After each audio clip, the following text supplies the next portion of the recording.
All right, all right, all right. I appreciate you guys for hopping on.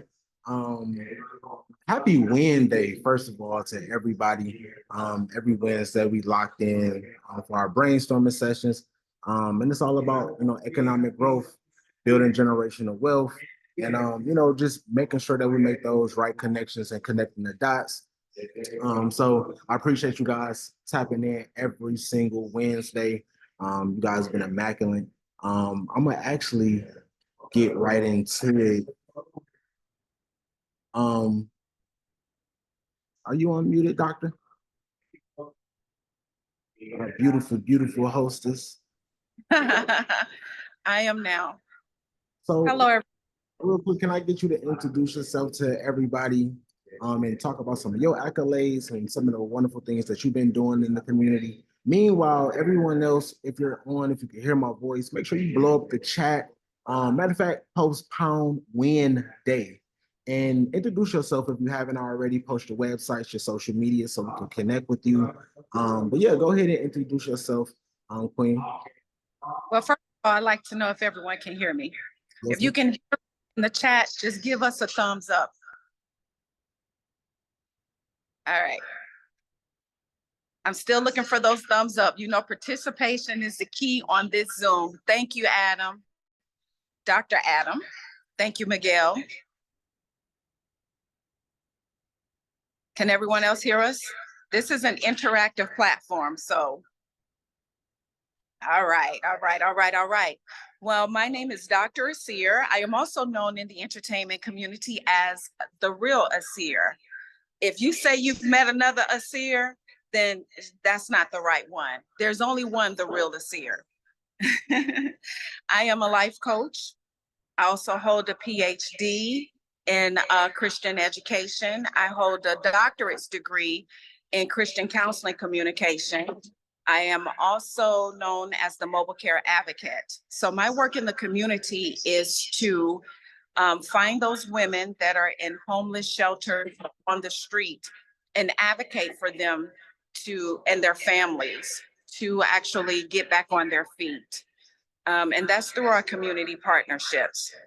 I am also the host of the Asir Show, which is a podcast, everywhere podcast is streaming. But tonight is not about me. It's about you guys, and it's about our panelists and how we can better serve our communities, especially right now with everything that's going on in our country. So your voice is going to be very important on this Zoom. We want to hear what you have to say. And we have some very important panelists that are running for office in this country. So having their input as to how they foresee that they can better help this nation. I look forward to being your host on this show. We're going to give you a few more minutes to let other people join, and then we'll come back with our panelists.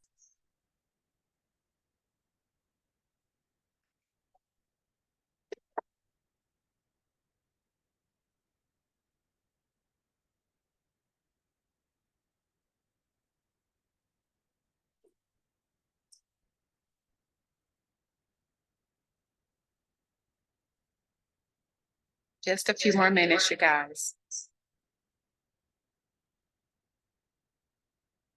And don't forget, while we're waiting for others to join, in the chat, please, if you have a business, give us your social media handles and put that in the chat.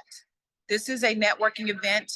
If you were here in the city, then we would love that you could have joined us in person. This is a beautiful space that we're in where you can see the.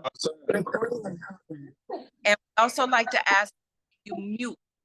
If you can mute, that would be great. But this is a networking event.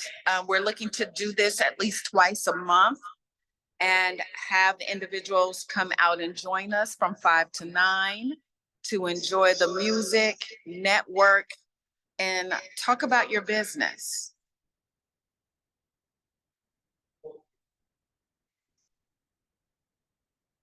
I'm going to mute for a minute and we'll be right back.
Hello, guys. So we're still waiting for one of the panelists to get here.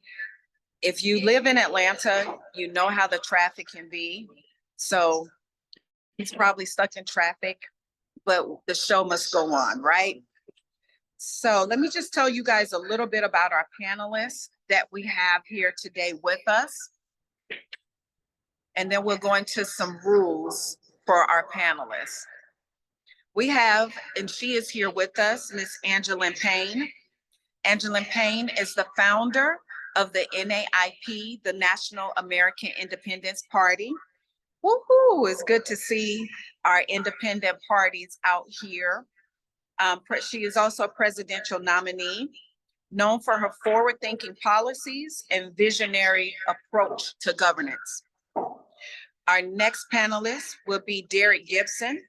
Derrick Gibson is a gubernatorial candidate for New York who has a deep understanding of state-level challenges and opportunities. Thomas Phillips will be one of our panelists as well. He is host of Really Real Radio, who brings a wealth of experience and insight from his work in media and public relations. But before we dive in, I'd like to give a special shout out to our sponsors for making this event possible. Mastering Our Business, of course, D&D Lifestyles, and MacPack Entertainment. Your support is greatly appreciated. Let's get down to the ground rules.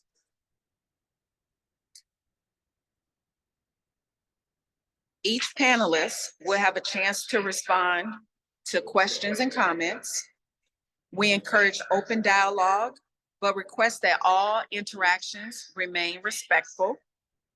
As we aim to cover each topic, please give your response in a focused and concise manner.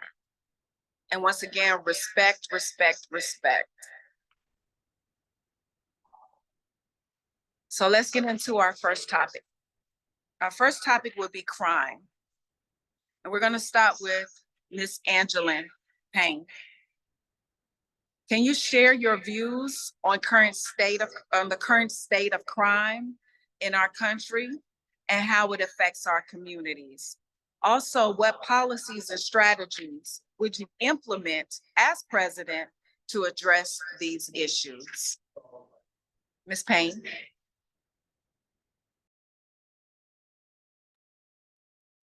Okay, thank you so much for having me here today. I've had some issues this morning, but I am fine now, and I'm ready really to engage with what's going on here in our country. The first and foremost thing is that we have to learn how to engage.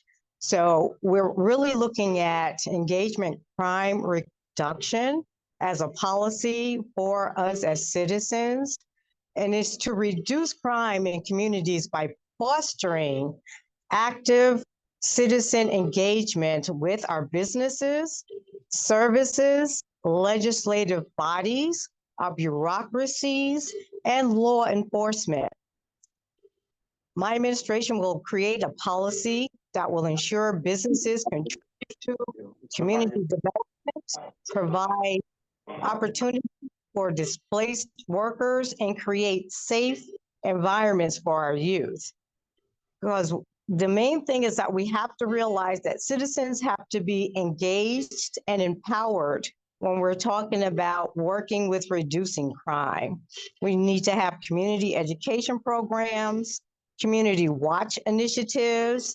We need to make sure that our businesses are being accountable and utilizing the workforce development in our communities. We need to, of course, continue to have mandatory workforce training, especially for our displaced workers, because our workforce is getting older. So we need to make sure that they're staying up with the information and technology age. And then the foremost and most important thing is our youth engagement and development.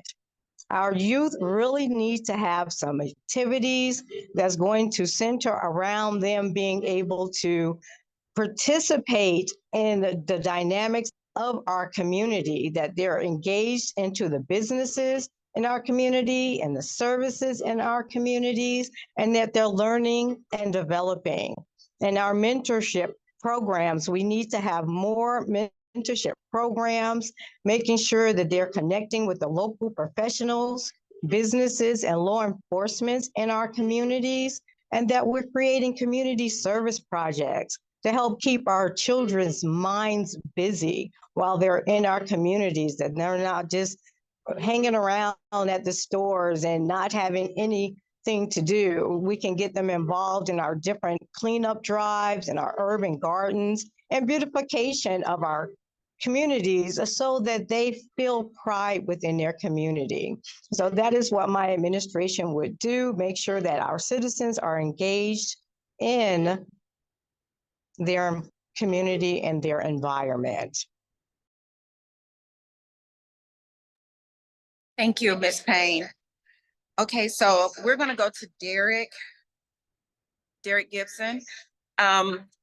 Derrick, with your experience in state governance, how does crime impact economic and social structures at the state level? And feel free to respond to what Ms. Angeline Payne just said. And also, what specific measures would you propose to combat crime in New York?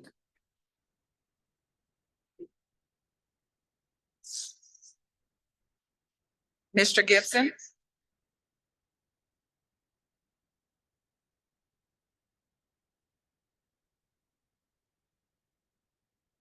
I don't know if he's mute or not. Derrick Gibson?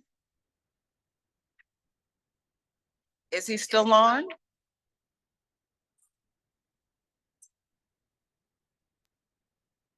I believe so. Let me see. Is he mute? Can you hear me speaking now? I can hear you now loud and clear. Would you like me to repeat the question? Oh, I do not. I heard the question. Thank you so much. I was saying it's an honor to be here today with the panelists, and it seems like it's going to be an interesting conversation today. My name is Derrick Gibson. I'm a candidate for New York State Governor.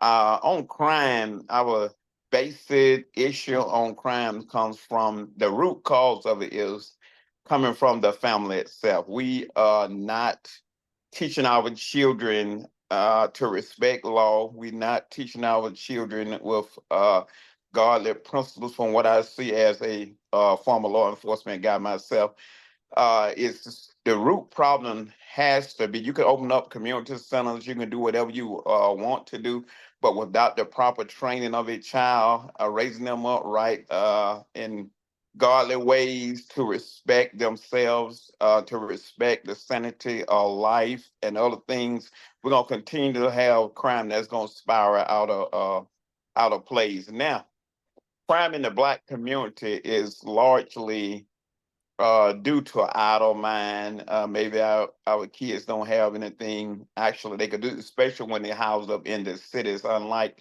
and maybe you're out in the suburbs or something. And crime is coming from an idle mind, I would say. And also in the Black community, something else I noticed as being in law enforcement is crime is being committed by a lot of people that is coming across the border, and it's being tied to the Black community, so-called people of color that come into this country, and we collect that data and we marry it to the Black community in America, or the white community in America, or the Hispanic community, or the Islamic community. So, but to say all that, I heard the young lady speaking about what needs to be done and what we should offer. I think we're offering a lot of those things right now in the state of New York and around the country, and it seems to not be quelling the crime. We are too soft on crime. We have turned a blind eye to some crime. It starts small with broken windows that people actually don't want, but if you need broken windows, it leads to larger crimes. If you do the broken window theories, you could stop a lot of crime in its tracks before they get to be large crime. If our DAs would prosecute crime, no matter what kind it is, it need to be prosecuted because people need to learn a lesson that we're not going to tolerate criminal acts in this country. So I'm for prosecuting crime of all kinds, not very harshly, but the appropriate punishment not just throwing people in jail or in prison, but demanding people pay back.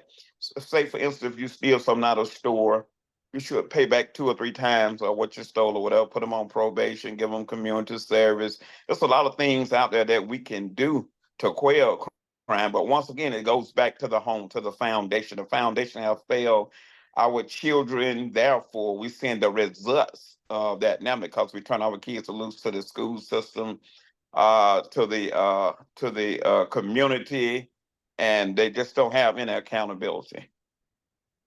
Okay. Thank you. Well, Mr. Gibson, I also have a question for you from Dr. Adam Denitz. How do you feel about universal background checks at the federal level? Federal concealed carry laws / license. As you know, we need I feel like it's needed. It's needed because without knowing the background of people, you really don't have a clear picture of how someone may purchase a gun or whatever and do some things that shouldn't be done. So yes, I think we need universal background. I have no issue against that. Miss Angeline Payne, would you like to opine? Can you hear me okay? Yes. Yes. I do understand that they would like to have the universal at the federal level, but as citizens, we do have the right to carry. So, and it is very important that we understand that we do not need to continue to encroach on our rights. And already you have to have a background check whenever you get a gun. A universal would cause us to have to register our guns, and that is encroaching on our ability to have that freedom of our Second Amendment to be able to have arms and to carry. So we really need to really deep dive into the checks and balances if we're talking about doing a universal check, because you're now asking people to register their weapons, and at any time we could always move to that point to where your guns could be confiscated. So I think we really need to be careful about that, and it really needs to continue where we are as far as us having our states delegate that and making sure that each gun, the person that sells guns, is doing those background checks for those individuals, because that has been how we've been doing it all of the time. And the main thing that we have to remember is that guns do not kill people. People kill people. All right. Thank you. And let me respond to that. Thank you for that. And yes, a universal background, it's not the total package that I agree with, but we definitely need universal background. And if you let, especially at these times when we have any and everybody coming into our country, we definitely need it. And the registration of guns helps track crime that otherwise wouldn't get solved. It leads to cases that we can solve if we had registration. I'm totally pro Second Amendment, 100%. I'm a lifetime member of the NRA, and yes, we have a First Amendment, Second Amendment rights. We have all of that, but as time continue to go on, and you see things that are actually happening in the country, we need to critique that through Congress and make it better than what it is. So I'm just not for a blanket, everybody get a gun and just carry a gun and go on. But once again, back to the foundation, it's the failure of the parents, and we see the results of not raising our children up the right way. Thank you. Okay, guys, so we're going to move on to our next topic. Let's see, can I respond to that? Sure. 2 minutes. Thank you. I do want to say that it is very important that we very much understand that everything that happens in our country starts at home. So it is very important that we get our parents, our families to understand that it is very important for us to have that structure, and that structure in our day has to be amended. Thank you both for that. And we'll come back to some of the questions, but I want to move on to our second topic, which is economic growth. Since Ms. Payne ended that last session, we're going to start off with gubernatorial candidate Derrick Gibson. So, Mr. Gibson, as a governor candidate, how do you plan to foster economic growth in New York? And what are the strategies for balancing economic development with other state priorities? So in the state of New York, as you know, we have well, I put it like this: in the city of New York, which I live, we have a lot of so-called progressive, which are regressive, and all the things that they're enacting, putting in the law, or suggesting, actually regressive policies, and economically it tears us down. It's bad for our business. The taxes, the fees, just all types of things that discourage business from opening up in New York. As myself, I'm a businessman on construction company, I own a transmission repair shop. It was never thought for me to open up business there because of all the fees. We're a welfare state, and they just kill us on taxes and all other kind of fees. So on my first day, I would I would just get rid of all that. I signed an executive order to get rid of all of the things that is killing our business environment. And what I want to do is we have a vast farming upstate New York farms that can produce our foods, that can feed our students in schools and so forth and so on. But at this particular time, we import food from other states, I guess, because of the kickbacks, to certain people. So it's not good for our economic policies if we deal within the state of New York, use our farmers, our things. We can actually bring economic prosperity back to the state of New York if we cut down on the taxes, cut down on the fees. We can attract business to come to the state of New York, which will help us out economically, and it will lift the tax burden off our citizens. As you know, right now we have about spending about $5 billion a year taking care of illegal aliens, and that money comes actually from our businesses that we have there, and they are fed up with welfare, and everyone is talking about moving their business out of the state of New York. So those are some things that have to be changed immediately in order to see an economic rise throughout the state of New York, so it'll be beneficial for New York State citizens. And to say that, I know we are a state, we're United States of America, and we do want to trade and do things with other states, but we got to clean our house first to make sure that our house is clean, make sure our people has the opportunity to benefit from New York State products and businesses itself before we import from other states and around the world. I was talking about China, and that the young man told me that worked for the administration of Andrew Cuomo said, "Dear, you need to stop talking about China because our economy is based on 80% of China." I was like, I really don't give a damn. It's time to fix that. It's time to bring it home, not base our economic status on somebody that can snatch the rug from under us in one day, and we go downhill as we have seen during COVID. So I don't want to say too much, but my economic policies will be out in about a month for the state of New York, and we'll just go from there with it. Okay, well, thank you for that answer. And Miss Angeline Payne, I would like you to respond to that same question, but on a national level. Most definitely, and I definitely understand what he's and where he's coming from. What we do have to understand is, as communities, we have to understand that we are responsible for our economics in our communities. And what flows in our communities also flows in our country. So our businesses that create jobs and the jobs that help create our community development also create a stable housing economy. And we have to also understand that that is what spars economic growth. So once again, we're going back to that family, understanding that family structure, the role of the parents, the spouse that goes out and work, the one that stays at home and makes sure that everything in the community is being taken care of. Because when your spouse is at work, who is making sure that all of the legislatures are really taking care of the things that needs to be done to make sure that those jobs in that community are staying good jobs that are doing what we always know in our capitalistic society, that is about supply and demand.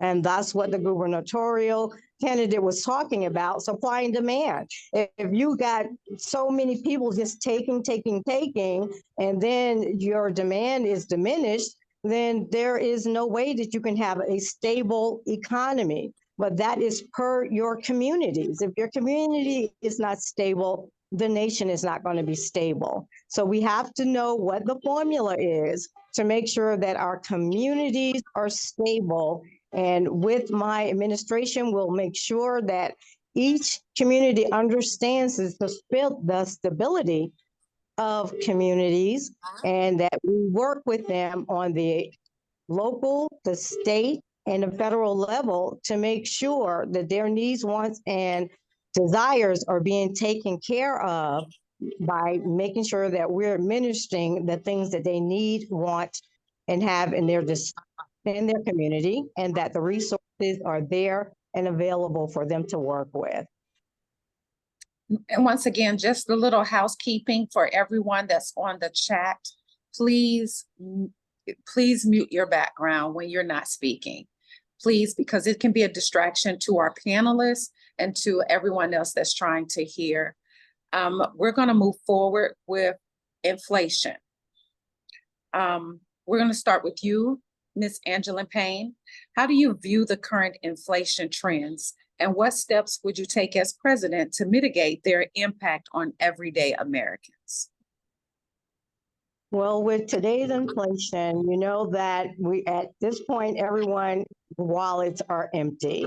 And a lot of us are very much upset about that, because it's not because of actions that we have done, it's actions that the current administration has done. And that is curable. There is a way of taking care of that through policy. And our policy would, of course, start with stat decking our U.S. debt and strategically managing those levels by controlling those economic outcomes. It is an approach that could help to influence inflation by taking our debt and putting it into small units and taking care of it. And then as we go along in the long term, we make sure that we're managing those small units until we get to a point to where we brought the debt down. So we have to make sure that we're understanding that we do have to borrow money so that we can get and keep our rates down.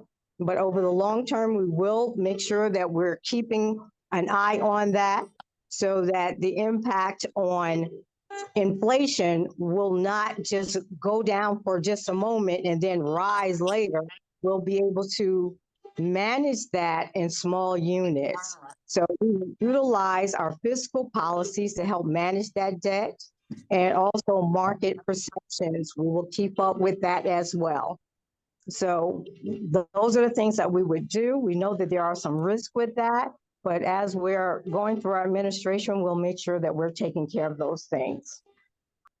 And Mr. Gibson, the same question to you, but on a state level.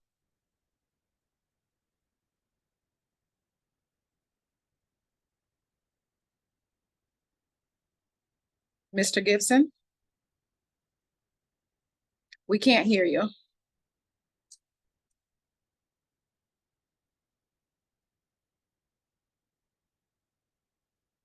Let's see.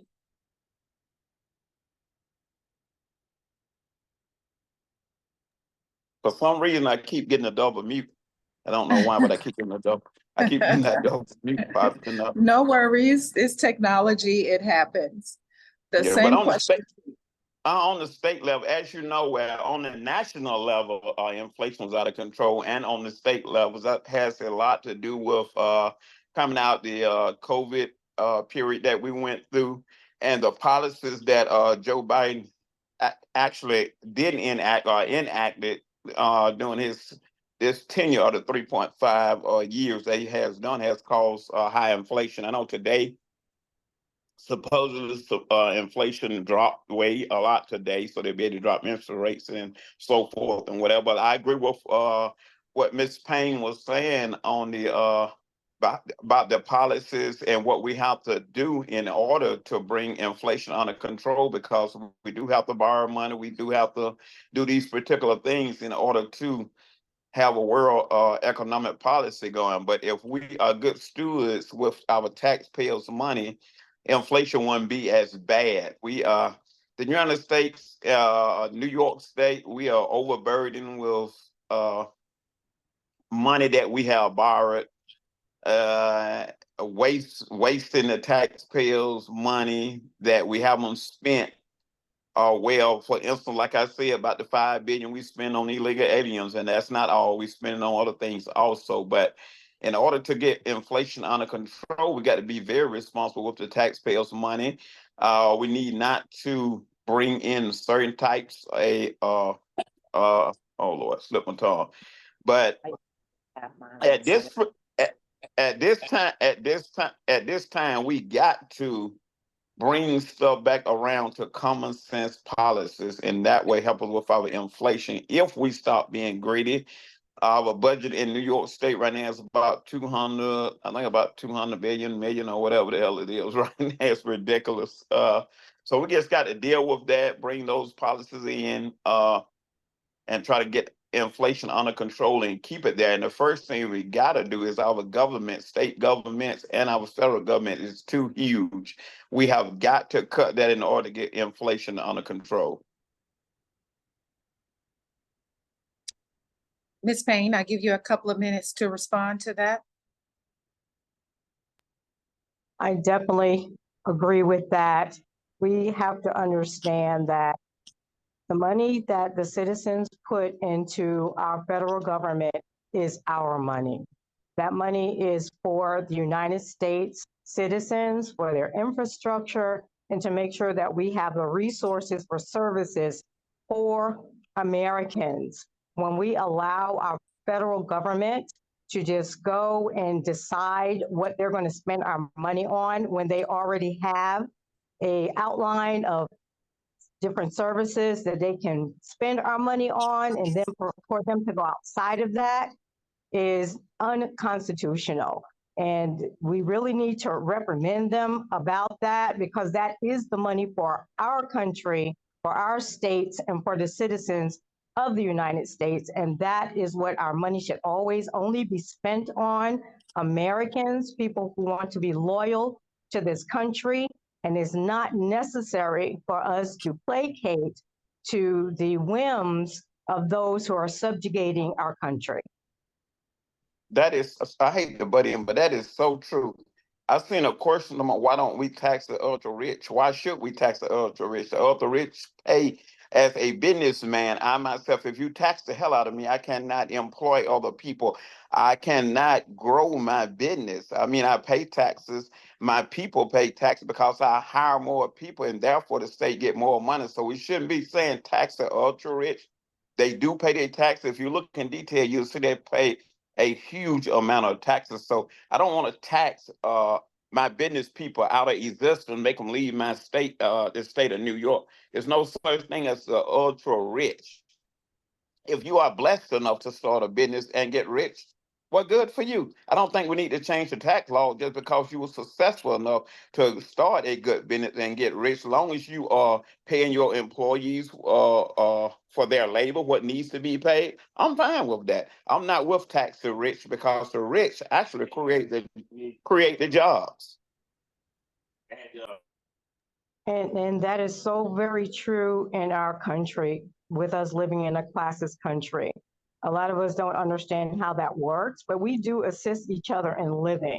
Without the ultra rich and the rich, you would not have a job to go to. So that's very important. And you have to be mindful of how important it is for us to have taxes for our infrastructure. So that is very important. And we do need to understand our structure. Okay, because we are pressed for time, I'm going to move on to the next topic, which is immigration. And we're going to start with Mr. Gibson. Since we're seeing the immigration crime, we're seeing that all over the media, primarily from New York. We do know that there's an immigration issue that is affecting every state. But when you look at media, it's focused and zoomed in on New York. So, Mr. Gibson, what are your views on the current immigration policy and how it's affecting New York? And how do you plan to balance security with humanitarian concerns? But like I said, immigration affects the whole of the United States of America, not only New York State, but New York State and California, some of the larger places are bearing the burden of illegal immigration. Immigration need to be stopped, all kinds, legal immigration, illegal immigration at this particular time, so we can get our nation back under control, so we can get our states back under control, and then we can start back with legal immigration. But it's affecting the United States citizens job wise. It's affecting our pocketbook because they are bringing their children here. They are coming here using the 14th Amendment. They're having their kids here. And the 14th Amendment was not for them. It was for the descendants of slavery. And that's something that's upsetting to me, very upsetting. And in the state of New York, when I become governor, not one illegal alien will be allowed to live in the state of New York. I don't know where they'll go, maybe to your state or wherever, but they won't be allowed to live there. I will not take my taxpayers' funds and take care of citizens from another country when my citizens themselves are suffering, our veterans are suffering, laying on the streets of New York State. I mean, it makes absolutely no sense. I don't want those people in the country, humanitarian or not. We send millions and millions of dollars to their country, and in return, what we get, they send their people over here to get the rest of our tax dollars. So I may sound harsh, but I really don't care because it's common sense. We cannot afford to take care of the world and let our people suffer and struggle themselves. For instance, Joe Biden administration directly banks not to ask the people are they illegal aliens or not when they go in the bank to get loans. As a businessman in America, if I go in the bank, they tell me, and I've been in business for years, 30 or 40 years, they would ask me to go dig my dead grandmama up, my dead granddaddy, and let them co-sign for me. But these people come in the country and we'll give them everything. And this country was built on the backs of descendants of slaves and white people that came to America. And it's not beneficial for us, especially the Black community. Everybody is coming over here and they're taking what belonged to my community and using it for themselves. So no, illegal alien is a zero for me in the state of New York and everywhere else. This must be dealt with. We must have, I agree with President Trump, we must have mass deportation and close our borders. Let's fix this system. Let's stop bringing people here to take jobs and food out of our citizens' mouths. Part of the question was, how would you execute that in a humanitarian way? What do you propose as a plan to execute the deportation?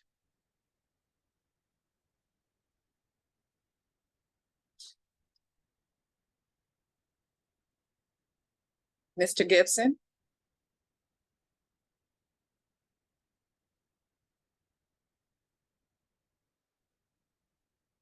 Mr. Gibson, are you there?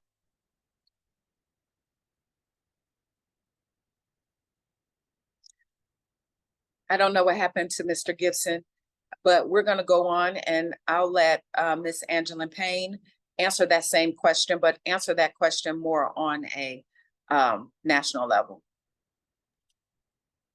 Most definitely. First and foremost, what we need to do as a country is institute at our southern border a citizenship gateway initiative. And with this, we aim to transform the U.S. immigration process into a more secure, efficient, and equitable system.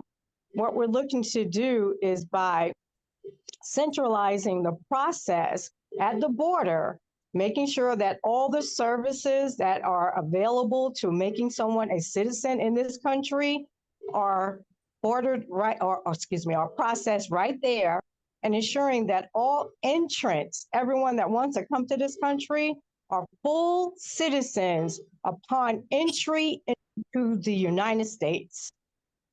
We will protect American resources that way, maintain national security, and uphold the integrity of U.S. citizenship.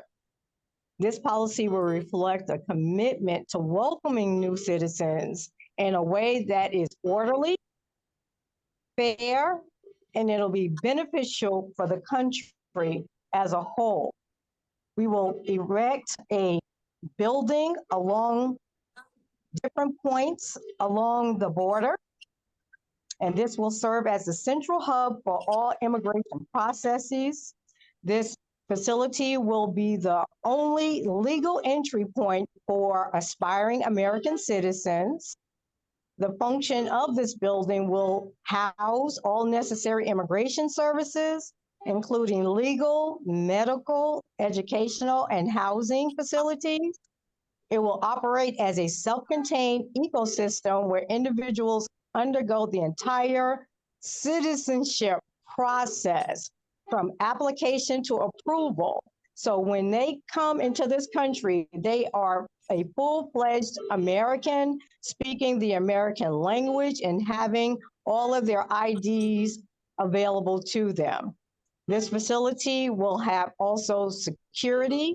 The Citizenship Gateway will be a heavily secured and monitored to ensure that no one enters the United States without going through this legal process. So we're looking to streamline the citizen process at the border before anyone enters into this country, and then we cannot find out where they are. And we will have strict control of American resources. Only American citizens will have access to federal resources, benefits, and services, and non-citizens will not be eligible for any state or federal assistance within the United States. States that want to be have that autonomy and they choose to be a sanctuary state, they will not be provided any resources from our federal government. So we have to be very mindful as a state when we make that decision to decide that we're going to help people who are not legally in this country, and that they have to make sure that they have the resources to do that. So this policy will help eliminate illegal entry and dispersal into our country, and it will also control the tracking and accountability of anyone who wants to enter into this country. Okay, well, thank you for that. You lost Thank me you. for a moment. I don't know what happened. I don't know either. I was asking you, how would you tackle the deportation of the immigrants in a humanitarian way? What would be your plan of action for that? But Ms. Angeline Payne just broke down a very detailed plan from a national standpoint. I don't know if you heard it, but I wanted you to just go back and let me know if you did hear it. Did you have a response to what she just stated? I did hear what she was saying, and it sounds good, for the exception of that we just need to everything, the United States need to be, it's enough. At this point, it's just enough. We need to shut it down. Legal immigration, illegal immigration, definitely, and we need to get back in line. We need to get what she said put in place. I like what she said. We definitely need that put in place, because we don't need anyone come here illegally. We have something similar to that. Now you can go in your own country and you can apply to come here. Instead, they are being transported to our border all through other countries to get into the United States of America. And if you know about the UN, you're supposed to go to the next country, not come all the way 3, 4, 5 countries to get into the United States of America. So we have something in place now. What's happening that we have the people in Congress and in leadership positions is not obeying the law that is already on the books. Is why we got all this. We are flying people in illegally here. Our president, our vice president, just flying people into the United States of America, and it's even happen on our pocketbooks. It's even happening on our citizens with the rape, the murders, all types of things that is going on. So I like what she did say, but for the exception, we need to put a stop to all right now. We just need to put a stop to it. We got to do it. And yes, we need a nationalized language, the English language, so that we do not have. And as you travel around everywhere, we got Chinese language, the Venezuelan, whatever language on every darn building. It's insanity. We don't encourage people to come here and become an American citizen. So we need to adopt English as our language so we can deal with things more better. But I would deal with ICE, and I will instruct my guys, even the guard, the state guard, along with all police, local and state police, to work with ICE and getting these people out of here in a humane way. When you say humane, I mean put them on the bus or even fly them back to the border, wherever, because it'll be less money spent than to let them stay in my state. Thank you. Thank you. Well, you guys, we're running out of time, but I do want to get to the Q&A section for Derrick Gibson as well as Miss Angeline Payne. I do have a question from Dr. Adam, and his question is, and any one of you can answer this and keep it around 2 minutes if possible. How would you help Dems and Republicans talk and work together?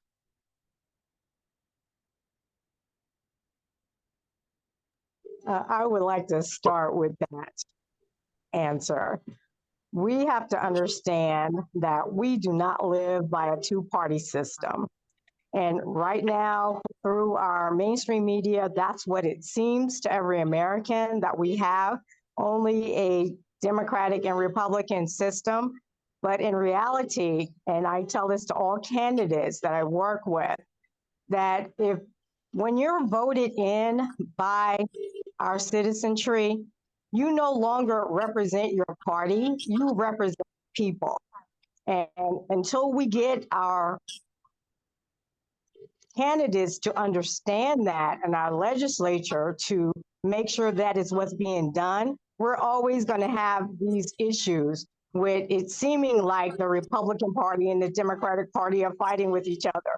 But we have to understand for anything to happen, they have to work together. That's why they're always going in the back rooms and working together and making it seem like, just like with the rappers, that there's some kind of feud going on. But there is not a feud going on. It is a party of one, and they really do work together to do things to us in this country. And right now, we're under a rule of subjugation in this country. And every American needs to understand what that is. If you take the time to go and read the 45 goals that was talked in our Congress, in the wells of our Congress in the 60s, then you'll understand why we are where we are today. And this is a plan that was put in place and executed. And until we understand that as Americans, we're always going to have these issues. We need to have legislators that love this country, that are true Americans and understand our Constitution and our way of life and want that for America. And until then, you will continue to see what you see today. We got to do something different. Ms. Payne, thank you for that. Derrick Gibson, do you have a response to that as well? I agree with what she said, because everybody is stuck. I'm a Republican. I'm a Democrat. I mean, it's insanity. It's crazy. We just need we the people. Yes, I identify with a party, and that's the Republican Party, but I don't identify with everything they do. No one should. It's we the people is what we need. We the people. If you get elected to office, or even before you get elected to office, you need to say, I'm going to do what the people want done, not what the party want done. In the state of New York, we have a lawsuit in the Supreme Court about the Republican Party, because we don't have a primary. We have 62 counties, and they let the county leaders pick the candidate, which makes absolutely no sense. That's not for we the people. That is for the party. And we continue to lose because we don't have a primary, because the people's voice is not heard. So when you have a party, a Democrat or Republican Party, for instance, just picking a candidate, it makes absolutely no sense. I was looking at Kamala Harris she was appointed by Joe Biden. And I was like, only thing I hear all the time is, well, Trump is a dictator. So Trump wasn't picked by anyone. He was actually nominated and elected to the position, but Kamala was like just thrown in there. So I was like, that is the dictator. But we have that on both sides. So as candidates, we need to say, we're going to listen to the people, the party. Yes, fine. I'm a Republican, but we're going to listen to what the people want on the Republican side, and then we can govern from there. It'll make more sense. Okay. Well, I want to thank you both, and I want to thank all of our viewers out there on Zoom. And we will send out, if you registered on our site, then we will send out the next event for this. And remember, you can always join us live and in person. Just keep in touch with the website and go to the events tab, and you'll see when our next event is. I want to extend a heartfelt thank you to Angeline Payne. Angeline Payne, real quick, in a couple of seconds, can you please let the viewers know how they can support you and how they can find out more about the National American Independence Party? Yes, you can go to my website, madampresidentpayne.my.canva, CANVA.site, SITE, or you can email us at committee@madampresidentpayne.com, or you can text me at 404-552-5352. And Derrick Gibson, we'd like to thank you. And for those of you that do not know, Derrick Gibson was the famous person that we saw that had the t-shirt on in the media that says the N-word for Trump. Most people know him as that, but he has now become the gubernatorial candidate for the state of New York. And he will be announcing that pretty soon. Well, he's announced it to us tonight, but officially announcing it pretty soon. Derrick, can you let the viewers know how they can support you and get in touch with you? Thank you so much. And yeah, I haven't put my website up yet. I'm not going to release my website until I officially announce. I will be announcing in Buffalo, New York, the place where the assassination took place, William McKinley. So once I do that, by the end of August, I'll put everything up on social media and be able to contact me there and also support me. And we'd also like to thank our sponsors again, Mastering Our Business, D&D Lifestyle, and MacPack Entertainment for your gracious support. We'd like to thank our audience for your engagement and thoughtful questions. And also you can follow me on my social media. My IG is _Dr. DRACIRE, _Dr. Asir, or you can go to my website and contact me directly, therealasir.com, TheRealACIRE.com. We look forward to the next event, and we will see you next time. Thank you, guys. Good night. Yes, ma'am. I appreciate you as well, Queen. Make sure you guys, if you haven't, blow up that chat as well. If you haven't gotten a chance, please leave your information. We will be sending out the recap along with the chat. Again, I appreciate you guys. Happy Wednesday. I'll talk to you guys shortly. You guys be safe.